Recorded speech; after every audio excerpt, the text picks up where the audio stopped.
diz que os padres não só exploraram a mão de obra escrava, como lucraram com o comércio de negros. Mas qual era a relação de Portugal com o Vaticano? Por que interessava ao Papa apoiar a escravidão? Nosso correspondente em Portugal foi atrás destas respostas. Aqui em Lisboa, nesse conjunto de prédios, funciona o Arquivo Nacional Português, também conhecido como Arquivo Nacional da Torre do Tombo. No acervo existem documentos raros, valiosos sobre a história do tráfico de negros da África. Meados do século XV, Portugal começa a conquistar territórios na África. O rei Afonso V, aliado da Igreja Católica, pede ao Vaticano que reconheça como portuguesas as terras ocupadas. Pedido feito, pedido aceito. Na carta, conhecida como Bula Romanus Pontifex, o Papa Nicolau V concede aos portugueses a plena e livre faculdade, entre outras, de invadir, conquistar, subjugar quaisquer sarracenos e pagãos, inimigos de Cristo, suas terras e bens, a todos reduzir à servidão e tudo aplicar em utilidade própria e dos seus descendentes.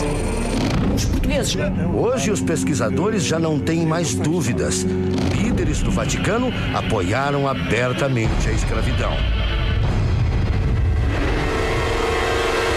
Antes mesmo da descoberta do Brasil, o Papa Nicolau V escreve ao rei de Portugal: concedemos, com nossa autoridade apostólica, plena e livre permissão de invadir, buscar, capturar e subjugar, e reduzir suas pessoas à perpétua escravidão. Nas bulas, papai? A capela era a evangelização dos escravos. E ao lado aqui ficavam alguns barracões onde ficavam os escravos acomodados, até 300 escravos de uma vez.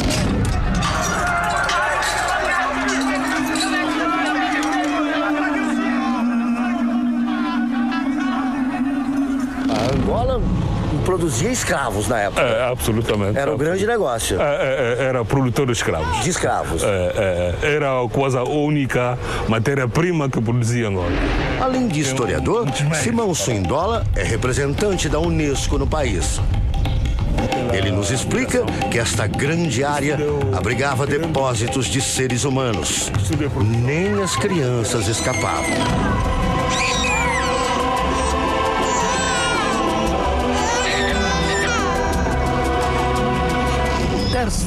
De escravos era crianças, porque as crianças tinham menos tristeza. As ordens partiam de Portugal e tinham a autorização do Vaticano. Era um trabalho estratégico. Estratégico. A igreja tinha o interesse na evangelização e a administração tinha interesse nas minas, no crescimento econômico, na ocupação econômica. O museu guarda as armas usadas para ferir e levar medo aos escravos. Isso aqui é um peso com argola e vocês podem ter certeza 30, que é muito pesado. 30 quilos ou mais? Eu acho que mais, hein? Porque tá muito pesado. E o que acontece? Não dá para fugir. Colocavam as correntes aqui e a corrente no calcanhar, aqui na perna do escravo e preso a esse peso, para ele não fugir. E quando ele tinha que se deslocar, andar de um lugar para outro, o que ele tinha que fazer? Pegar esse peso, levantar a ombro para poder caminhar, para evitar fugas. Meu Deus do céu! Para evitar ir para os quilômetros. Que sofrimento! Ninguém era poupado. Um chicote de couro e pau, usado pelo capataz para reprimir o escravo. Isso aqui é um outro tipo de corrente. Ela era presa ao calcanhar, aqui está a corrente, e em volta do pescoço uma espécie de colar aqui também. São colares, colares. Diferente.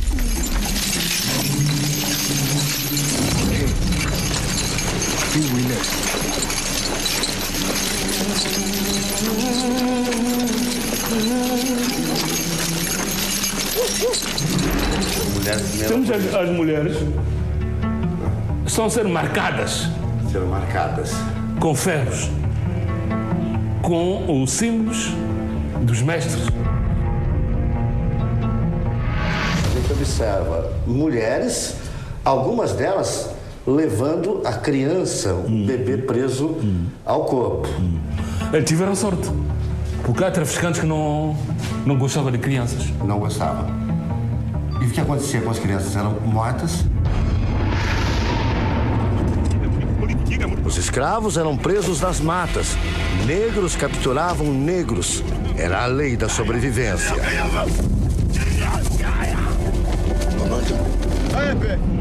Hoje, os pesquisadores já não têm mais dúvidas. Líderes do Vaticano apoiaram abertamente a escravidão.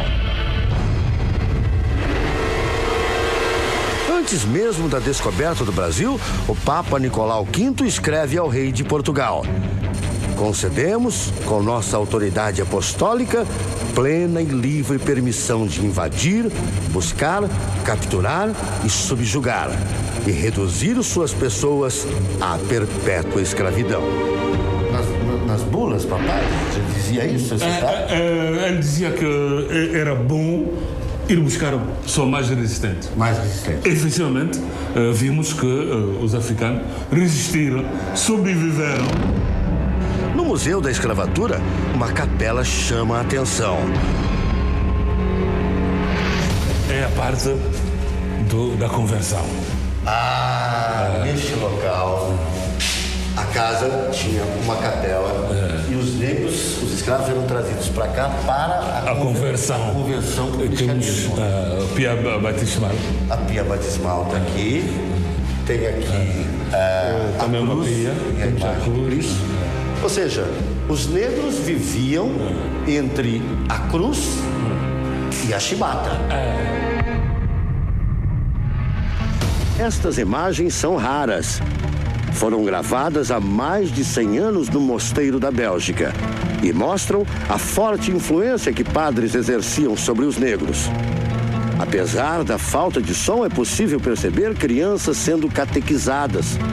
Os pequenos entoam cânticos religiosos. Negros, já acostumados com a nova vida, aqui aparecem vestidos de batina. Já as crianças, tratadas com menos rigor, podem ficar nuas. E agora, aparecem correndo no pátio. Existem poucos registros desta época. Nestas fotos antigas, negros são amarrados pelo pescoço como se fossem animais. Aqui, reis aparecem ainda em suas tribos, ao lado das famílias. Os que têm coragem de lutar acabam mortos. São capturados como bichos, subjugados. E resta apenas executar o trabalho pesado a que são submetidos. Abrem estradas no meio da mata e constroem estradas de ferro.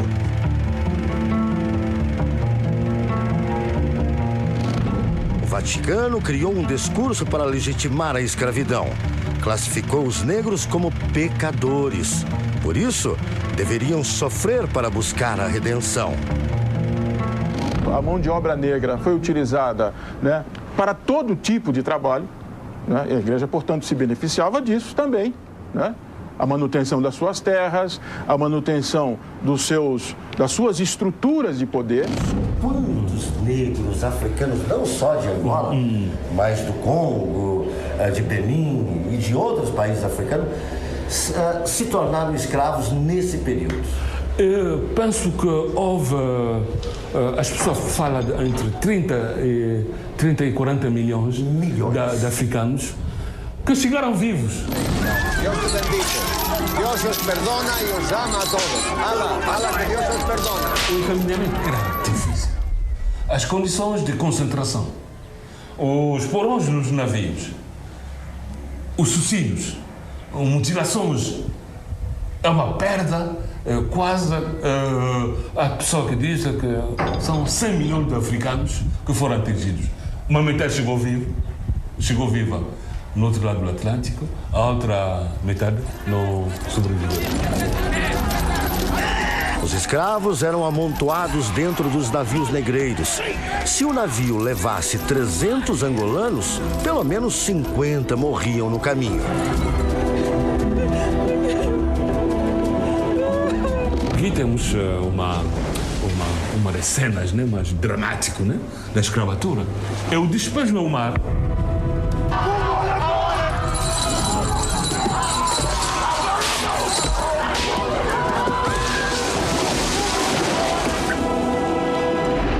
Batismo que simbolicamente eliminava os pecados dos escravos negros, eles eram trazidos para a parte externa, eram encaminhados por aqui, levados até o mar, em pequenos barcos, eram transportados até o alto mar, onde ficavam os navios negreiros. Assim que acontecia, os pecados ficavam aqui. Absolutamente. E era homens novos, né? Homens novos. Para novo mundo. Para um novo mundo. A última vez que eles pisaram em terra africana e avançaram pelo mar para ir para o Brasil. Muitos, pela última vez, pisaram em terra firme aqui. Onde numa viagem sem regresso.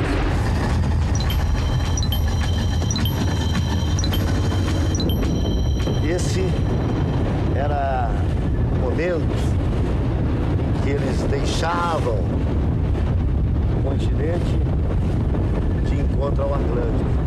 Imaginem o pavor, o medo, o sofrimento.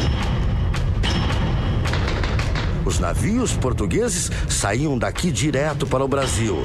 Uma viagem que podia durar mais de 40 dias. Viagem que podia durar mais de 40 dias.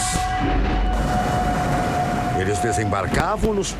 Quem passa por aqui sente o peso dos erros de quem praticava crueldades em nome de Deus.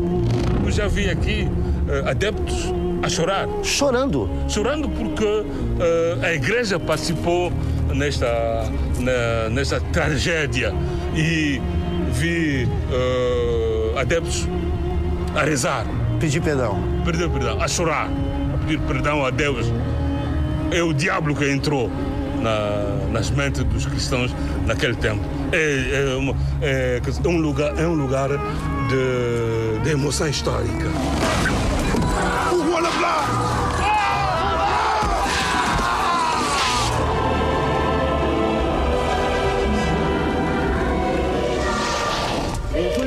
Hoje, jovens preparam o barco para entrar no mar. Desta vez, sem medo.